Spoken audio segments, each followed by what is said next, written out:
Bitcoiners get it, and people are getting it, and they're saying, okay, if you're going to debase my currency, I'm going to buy a currency that by definition cannot be debased above and beyond the programmatic formula. So, and this is why Bitcoin's at new all-time highs, and I expect it's going to go much higher. Endorsement of the ETFs and the recognition that those funds are now going to flow into it.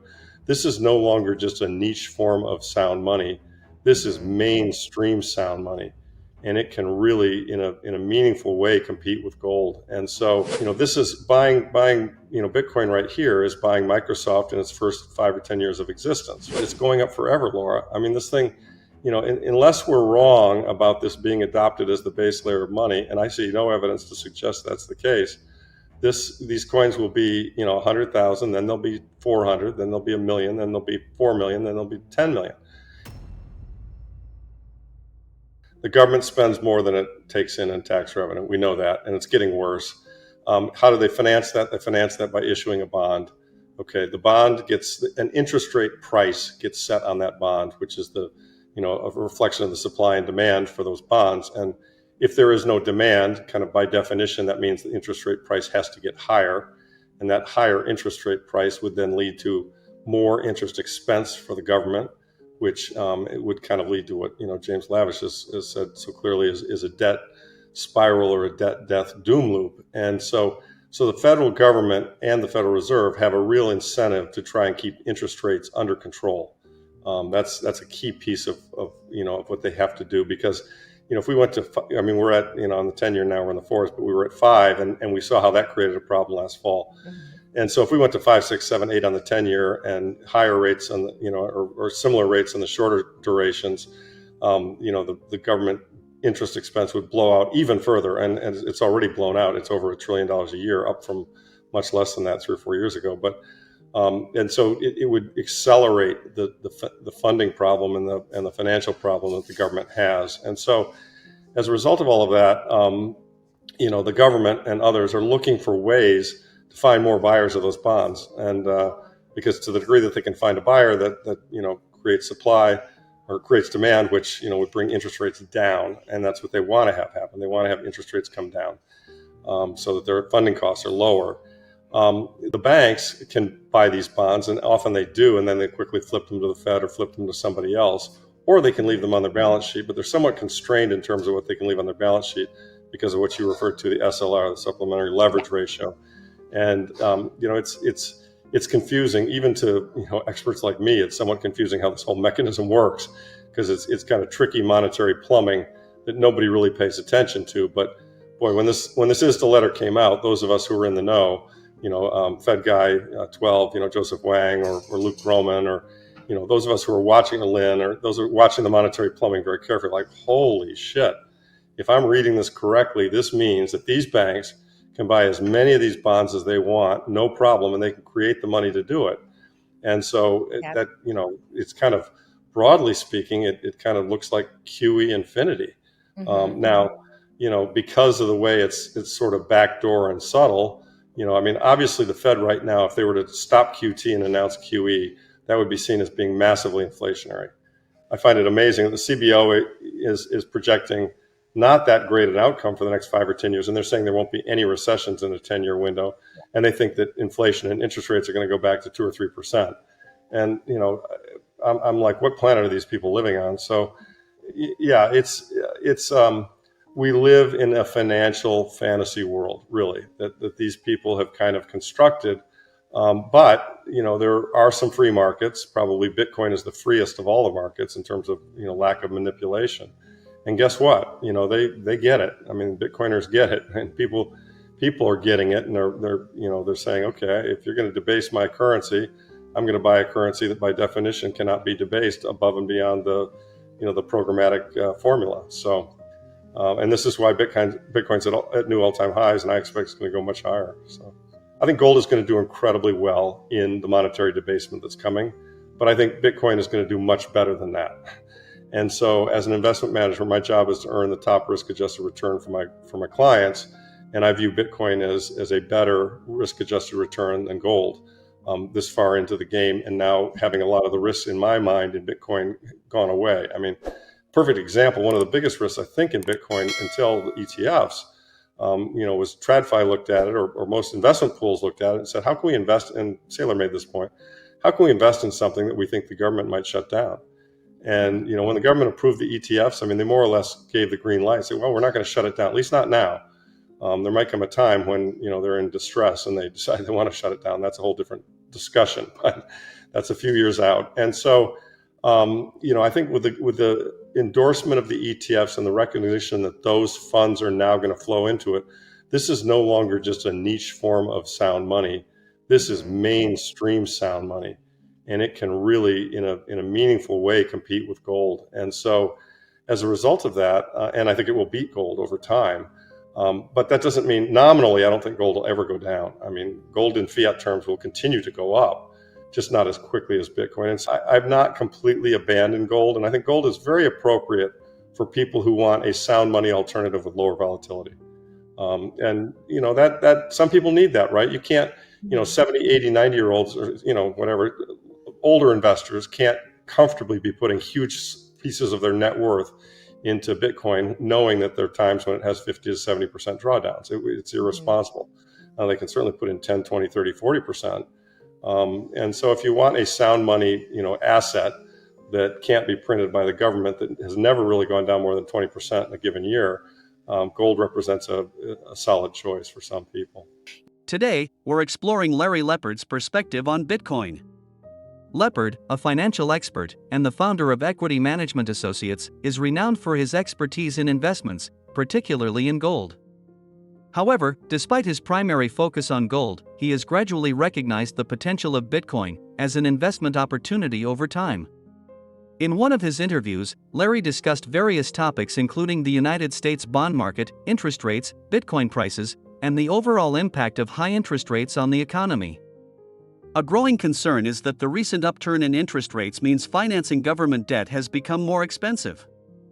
According to the United States Treasury, the average interest rate for all federal government-issued interest-bearing debt has jumped dramatically in recent years to 3.15% as of January 31, 2024. And the government hardly can meet up with paying these debts except through bonds. Higher interest rates can pose economic challenges, potentially dampening business activity. Consequently, corporations may experience reduced revenues and earnings, leading to a decline in stock prices. To manage interest rate problems and the debt profile, which as of February 2024, the debt profile of the United States was around $34.47 trillion. Part of what necessitated Biden's tax proposal on wealthy Americans. By increasing taxes on the wealthy, the government can generate additional revenue to help reduce budget deficits and manage the national debt. This fiscal responsibility is seen as essential for ensuring the long-term stability of the economy and government finances. Larry believes that taxing wealthy Americans isn't the solution for the feds to generate revenue, but rather lowering taxes and providing a more production-based economy will increasingly have a direct impact on helping the government fund their debt, as opposed to increasing taxes. Make sure to stick around until the end of the video, where Larry gives valuable investment advice to Bitcoin investors on his market outlook and potential mistakes he has made earlier in his investment career that they shouldn't also make. If you want to stay up to date with Bitcoin and crypto, subscribe to our channel, it's free. Now, here is Larry with his powerful analysis on all these issues in Bitcoin. You brought up your experience even with equities, like early on with Microsoft. You felt like you sold too early, and Michael Saylor's brought up the idea of, selling the winner to buy the loser. Can you talk a little bit about that? It's a mistake, and Saylor asked me, it was kind of humbling that, Saylor's asking me a question on stage. I was like, wow, this is interesting. It's a mistake that a lot of investors make, I think, and that is to say, you've got a gain and you're feeling good about it and you think, oh, this can't last and maybe it's overpriced now and therefore I'll sell it. I bought Microsoft in '86 when it went public, 14 times trailing, growing 40% a year. And I made, 3 times my money on it. And I sold it for a logical reason, actually, because it was the only money I had to make a down payment on a condominium and I wanted to own a condominium. So, but had I held on to it, it turned out it went up another 4,000x and I missed all that. You look at some of the greatest stock returns that have been made in the last 30 years of investing. They've generally been in the base layer of something that grows and spreads to become ubiquitous Mhm. and they've got kind of a monopoly position and a network effect. So I put in that bucket, Microsoft was probably the first one. Google is another one. Facebook is another one. All the FANGs. And then, frankly, I think the most recent, and those. And by the way, you're a little too late on all those. You can still buy those companies. They are still monopolies. They will grow, and they're fabulous companies. But the big gains have been made in all of those categories. This is buying Bitcoin right here is buying Microsoft in its first 5 or 10 years of existence, right? Yeah. I mean, this is the base layer of the new form of money, and ultimately everything will be denominated in sats. So, yeah. And Saylor asked me the question. He said, "Well, you sold it." And he made the point, and I think he's right. There are a lot of people who don't understand this asset. They're going to buy it, and it's going to work, and they're going to feel great, and they're going to think, "Hey, I made 3 or 4 times my money," and they're going to sell it, not realizing that it's going to just keep. As he says, it's going up forever, Laura. I mean, this thing. Unless we're wrong about this being adopted as the base layer of money, and I see no evidence to suggest that's the case, these coins will be 100,000, then they'll be 400, then they'll be 1,000,000, then they'll be 4 million, then they'll be 10 million. And the time frame on all of that is probably 20 years, because Microsoft started in the early 80s, and here we are 40 years later. That it's the multi-billion-dollar company that it is. So this doesn't happen overnight. But the point, as you raise, is you don't want to sell. It's like Manhattan real estate, as he said. You don't want to sell a cornerstone asset that can't be replicated and can't be debased just because you have a profit in it. And Saylor did get it because he played in the .com thing, and I was involved in the .com thing. And what I should have realized is that there are going to be network businesses built here that have enormous value, and I should have started looking for them. And I was looking for them. I looked at, as an example, I looked at Amazon, and I thought, this is really interesting. It's not just books anymore. He's selling all kinds of stuff, but he wasn't making any money. And so I took my TradFi lens, and I said, hang on a second. I'm a Warren Buffett guy. I want a low PE stock that's going to, and there was no profit. And little did I realize that what he was doing was, gaining share, and that eventually he would have the entire market, and then he could generate a profit. So, and so I missed it. I completely missed it. You said the U.S. government basically has like one big last print in them before it all sort of collapses. So I've given up trying to predict the stock market. I thought it's overvalued for some time, and I thought it's going to come down for some time. And arguably now we're in kind of a mini crack up boom, although maybe we're putting in a top here. There was a big outside reversal on Friday in NVIDIA, which is kind of the leading speculative stock. So we'll wait and see. But to your point, to your broader question of where are we in the market cycle, I mean, there's nothing about the stock market that's cheap today, but that doesn't mean it has to fall. If the money keeps flowing, it does represent a hedge against inflation. You're buying operating companies that in an inflating world will be able to reprice their services or their goods. The bond market is a totally different story. I think the bond market's in a lot of trouble and about to be in a lot more trouble. And that's why, the government is doing the things like this SLR thing we're talking about. We know for a fact that the way the system is constructed, and that is to say that the debt is growing faster than the GDP, which services the debt, that this cannot go on forever. Stein's law, it has to end. Particularly with interest rates going up, which makes the problem even more acute. I mean, part of the reason we got so far out over our skis is that we were in an environment where interest rates are falling, and that's not now the case. My guess is they may come back and drop interest rates, but my sense is there's a chance, Natalie, that something breaks, and yes, at some point we know that at the end of the day, the Fed has these two mandates of full employment and stable inflation. But we also know that the third unspoken mandate is functioning financial markets. The system is so highly leveraged that it cannot handle higher interest rates, and yet higher interest rates are what's required to tamp down inflation. And so they've really got themselves in a pickle. So, it's hard, but it's very hard to know exactly how the cards are going to come down, how it's going to unfold. But, we can be sure that if, for example, the CRE market breaks, commercial real estate market breaks, that they will come in and they will print to access. And in fact, there's been a lot of talk, and some of the people I know in DC who say that, everyone down there has a big mouth, that the Fed and others have been kind of playing around with the notion of like a resolution trust kind of thing to bail out the CRE market, which, wouldn't surprise me. I mean, right. Because, you've got a lot of regional banks who have notes on Right. buildings that we can all see, or you see these $80 million purchase price or cost to build buildings being sold for $20 Yeah. million. Well, a Right. lot of debt was used in that case. A bank holds that note. That note's gone to money heaven. So Yeah. so there could be another problem coming, and I think the bond market could start to fall apart, and they could have to institute YCC. I mean, look, the thing I will say in their defense is they're damn creative at printing money in lots of ways and not talking about it and saying it's not printing money. I mean, the BTFP was printing money. And it's, you give us your shitty loan for 70 cents and we'll give you back a dollar. The thing that we can say with a relatively high level of certainty, but we don't know the path. But what we do know is the mathematics of the system. I mean, this was always Foss's point. This is just simple math, right? And the debt is there. It's got to be serviced. There's not enough income to service it. They will have to print the money to service the debt. The printing of the money will dilute the monetary stock, which means the purchasing power of every monetary unit will be less. Full stop. Yeah. So, as an investor, you need to own assets which the government can't print. Right. So, Bitcoin is the best. Gold is up there. Real estate's up there. Good monopolistic stocks kind of count.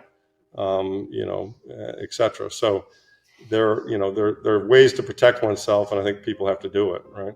We're looking at this and listening to this, that they take the time to really study Bitcoin and understand it at a deep level, because one of the things, we all try and orange pill people, and sometimes I think we forget when we're orange pilling them to help them to understand how volatile it can be. As a perfect example is, if you were orange pilling people a couple of years ago, and this, when it was in the 50s and 60s, and then it dropped to 15. I had some friends who, when it dropped to 15, they thought they, made a mistake and they sold it, and that was the wrong thing to do. And I think, people need to look at the history of the asset, understand that, it's higher highs, higher lows, but there are big drawdowns, and so you don't want to use a lot of leverage with this asset because of these drawdowns, and you want to in general aim to more dollar cost average as opposed to plop buy, and so that you don't find yourself in a situation where you need to sell your Bitcoin when the price of Bitcoin is on a drawdown. Because I think everybody who's been in Bitcoin for more than 4 years, generally speaking, you gain purchasing power. Yeah. But sometimes, in that cycle, you would lose purchasing power if you bought it and a year later it had fallen. So I would just caution everybody to understand the nature of the asset and to think to understand it deeply enough such that if there is a drawdown, you won't be tempted to sell, because in fact, what you should be doing is buying that drawdown, not selling it. So there you have it, Larry's insights and the next projection for Bitcoin. Bitcoin stands as a guaranteed store of wealth, serving as a crucial hedge against inflation for every investor. Larry advises investors to buy Bitcoin, yet also emphasizes the importance of understanding the market's cyclical nature. He warns against hastily selling off when prices drop, noting that within each cycle, there's potential for subsequent upward movements. Most importantly, Bitcoin is a decentralized asset beyond the control of any government or policy. This means that without centralized authority, it remains immutable and continues to appreciate in value. You have control over it, you can't manipulate or alter it, ensuring its enduring nature and growth potential.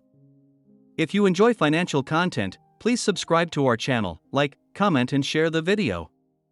Anyway guys, I hope you all enjoyed today's video, and that it provided you with some value. I will see you all on the next one, and as always, all the best.